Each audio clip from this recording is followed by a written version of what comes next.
ஜாலியன் வாலாபாக்கில் ஆங்கிலேயரின் துப்பாக்கி குண்டுகளுக்கு இரையான பல தியாகிகளினால் கிடைத்தது நம் சுதந்திரம். தன் கடைசி சொட்டு ரத்தம் சிந்தும் வரை ஆங்கிலேயரின் அத்தனை அடிகளை தாங்கி வந்தே மாதரம் என்று முழக்கமிட்டு நம் தேசிய கொடியை காத்த கொடி காத்த குமரனினால் கிடைத்தது நம் சுதந்திரம்.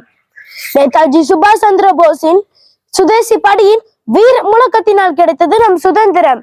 நாம் சுதந்திரம் அடைவதற்கு முன்பே ஆடுவோமே பல்லு பாடுவோமே ஆனந்த சுதந்திரம் அடைந்து விட்டோம் என்று பாடிய பாரதியாரின் நெஞ்சுரமிக்க பாடல் வரிகளால் கிடைத்தது நம் சுதந்திரம். தென் ஆப்பிரிக்காவில் ஆங்கிலேயருக்கு எதிரான போராட்டத்தில் காந்தியடிகளை சுடுவதற்கு முன் என்னை சுடுங்கள் என்று முன் வந்து நின்ற 16 வயது வீர மங்கை தில்லையாடி வல்லை அம்மையின் தைரியத்தினால் கிடைத்தது நம் சுதந்திரம். பெரும் செல்வந்தராக பிறந்து லண்டனுக்கு சென்று பாரிஸ்டர் என்னும் பட்டத்தை பெற்று 9 ஆண்டுகள் சிறையில் இருந்து சுதந்திரத்திற்காக பாடுபட்ட ஜவஹர்லால் நேரு அவர்கள் பெற்று தந்தது நம் சுதந்திரம். தன் 23ஆம் வயதிலேயே தூக்கு கயிறுக்கு முத்தமிட்டு உயிர் தியாகம் செய்த பகத்சிங்கின் புரட்சி தீயினால் கிடைத்தது நம் சுதந்திரம்.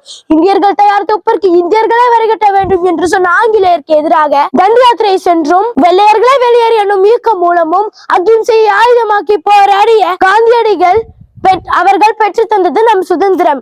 நம் முன்னோர்களின் போராட்டத்தினாலும் உயிர் தியாகத்தாலும் கிடைத்தது நம் சுதந்திரம். ஆனால் நான் கேட்கிறேன், நம் மக்களே, மதுவை அருந்தி மது மயங்கி வீட்டில் உள்ள மனைவி மக்களை துன்புறுத்தும் குடிமகன்களிடம் இருந்து எப்பொழுது கிடைக்கும் விடுதலை?